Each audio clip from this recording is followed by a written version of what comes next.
Assalamualaikum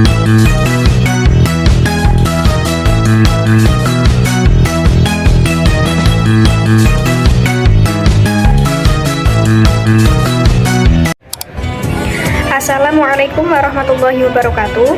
Perkenalkan, nama saya Lili Zubaida dengan NIM 240808622. Nah, di sini saya akan menjelaskan tentang 8 hadis yang berkaitan dengan pendidikan dan juga sains. Yang pertama, ada hadis tentang pendidikan yang terkait dengan hukum menuntut ilmu yang berbunyi Bismillahirrahmanirrahim. Haddatsana Hisyam bin Ammar, haddatsana Hafs bin Sulaiman, haddatsana Katsir bin Syinbir, an Muhammad bin Sirin, an Anas bin Malik, qala Rasulullah sallallahu alaihi wasallam, talabul ilmi fardhatun ala kulli muslimin wa wadi'ul ilmi 'inda ghairi ahlihi kamuqallidil khanaziril jauhar wal lu'lu'a wad dhahab.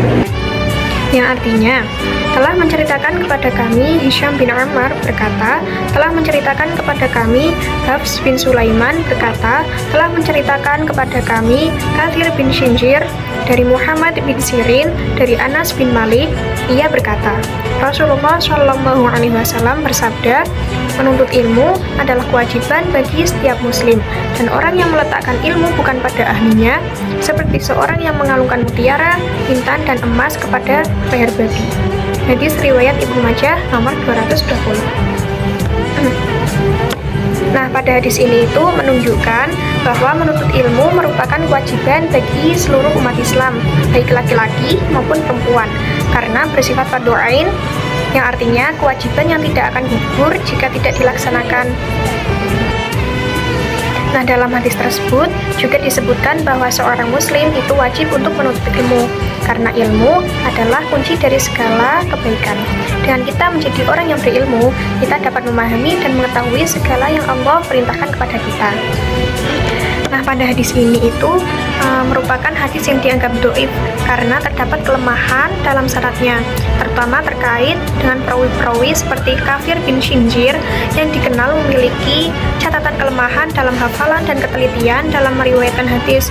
Selain itu, ada keraguan dalam konsistensi sanad yang melibatkan perawi-perawi lain seperti Hafiz bin Sulaiman yang juga dinilai kurang kuat dalam meriwayatkan hadis.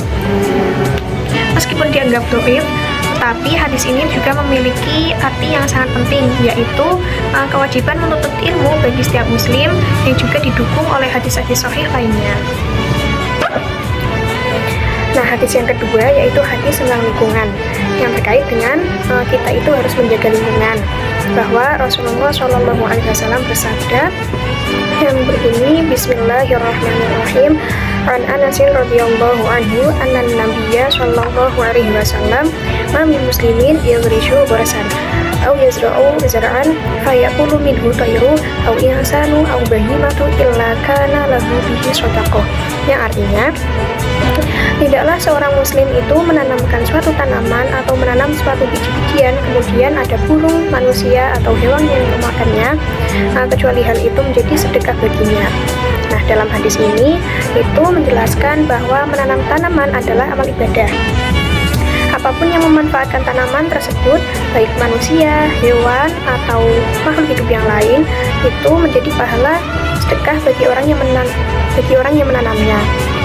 Nah, hadis ini juga menekankan bahwa Islam itu sangat mendorong pelestarian lingkungan seperti menanam pohon, penghijauan bumi, dan perawat alam. Nah, hadis tentang menanam tanaman ini statusnya adalah hadis sahih karena dia termasuk hadis muttafaqun alaih yang diriwayatkan oleh Imam Bukhari dan Imam Muslim.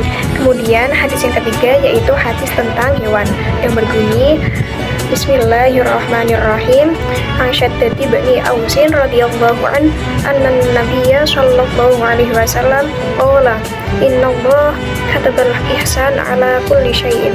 Yang artinya, sesungguhnya Allah telah menetapkan kewajiban berbuat baik pada segala sesuatu. Nah, pada hadis ini itu menjelaskan bahwa Islam itu tidak hanya mengatur kebaikan antar manusia, tetapi juga memerintahkan untuk berlaku baik kepada seluruh makhluk hidup, termasuk hewan. Nah, dalam Islam, hewan tidak boleh disiksa, tidak boleh dibiarkan kelaparan, dan tidak boleh diperlakukan secara kasar. Nah, pada hadis ini itu statusnya adalah sahih karena diriwayatkan oleh Imam Muslim dalam Sahih Muslim, yaitu kitab hadis paling terpercaya setelah Sahih Al-Bukhari. Nah, para ulama juga sepakat bahwa seluruh hadis dalam kitab tersebut adalah sahih. Kemudian hadis yang keempat yaitu hadis tentang pembuahan yang berbunyi Bismillahirrahmanirrahim. An Anasin radhiyallahu an anna nabiyya sallallahu alaihi wasallam yaqumatis sa'atu wa fi yadi ahadikum fasilatu fa in istata'a alla taquma hatta yurisaha falyurisha. Yang artinya, jika hari kiamat telah tiba dan di tangan salah seorang dari kalian ada bibit tanaman, maka jika ia masih mampu menanamnya sebelum kiamat benar-benar terjadi, hendaklah ia menanamnya. Nah, dalam hadis ini memerintahkan untuk umat Islam untuk tetap melakukan perbuatan baik seperti menanam tumbuhan meskipun kondisi sudah sangat genting. Nah, pada hadis ini itu statusnya adalah hasan sahih karena diriwayatkan oleh Imam Ahmad dalam musnadnya serta oleh Imam Al-Bukhari dalam kitab Al-Adab Al-Mufrad. Kemudian hadis yang kelima yaitu ada hadis tentang luar angkasa yang berbunyi An Abi Mas'udin radhiyallahu an qala Rasulullah sallallahu alaihi wasallam inna syamsa wal qamara la yankasifani bi mauti ahadin wala li hayatihi walakinnahuma min ayatillah. Yang artinya, sesungguhnya matahari dan bulan itu tidak mengalami gerhana karena kematian atau kelahiran seseorang, melainkan keduanya adalah tanda-tanda kekuasaan Allah. Nah, pada hadis ini mengajarkan bahwa fenomena angkasa seperti gerhana matahari dan gerhana bulan adalah peristiwa alam yang telah ditetapkan oleh Allah Subhanahu wa taala melalui sistem kosmik yang bulan yang teratur. Kemudian hadis yang keenam yaitu hadis tentang kimia yang berbunyi An Abi Hurairah radhiyallahu an anna nabiyya sallallahu alaihi wasallam qala innamal ma'a tahuru la yunajjisu syai'an. Yang artinya, sesungguhnya air itu suci dan dapat menyucikan, dan tidak ada sesuatu pun yang dapat menajiskannya. Nah, pada hadis ini itu menjelaskan bahwa air memiliki sifat dasar sebagai zat yang suci dan dapat menyucikan, kecuali jika tidak terjadi perubahan signifikan pada sifat kimianya, seperti bau, warna, atau rasa. Kemudian hadis yang ketujuh yaitu hadis tentang kebersihan lingkungan yang berbunyi Bismillahirrahmanirrahim.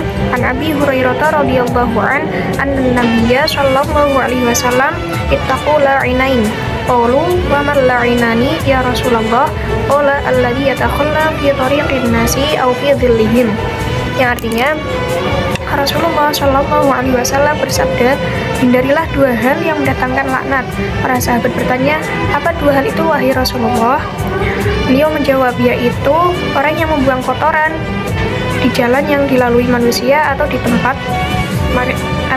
mereka berteduh. Nah, hadis ini itu menjelaskan bahwa Islam sangat menekankan kebersihan lingkungan dan melarang keras perbuatan yang mengotori atau merugikan masyarakat. Membuang kotoran di jalan dan tempat itu merupakan tindakan yang membahayakan karena mengganggu kenyamanan serta mencemari lingkungan. Nah, status hadis ini yaitu hadis sahih karena diriwayatkan oleh Imam Muslim dalam kitab Sahih Muslim, sehingga termasuk hadis yang sangat kuat kredibilitasnya. Kemudian hadis yang ke-8 yaitu hadis tentang larangan meminum khamr yang berbunyi Bismillahirrahmanirrahim. An Abi Sa'idin Al-Khudri radhiyallahu an anna nabiyya sallallahu alaihi wasallam qala kullu muskirin khamrun wa kullu muskirin haramun. Yang artinya, setiap yang memabukkan adalah khamr dan setiap yang memabukkan adalah haram. Nah, hadis ini itu menjelaskan tentang konsep kimia, terutama pada proses fermentasi yang menghasilkan etanol, yaitu senyawa kimia yang bersifat memabukkan. Hadis ini itu berstatus sahih karena diriwayatkan oleh Imam Muslim dan Sahih Muslim, yang merupakan salah satu kitab hadis yang paling terkenal. Nah, demikian penjelasan dari 8 hadis dari saya. Kurang lebihnya mohon maaf. Wassalamualaikum warahmatullahi wabarakatuh. Bye-bye.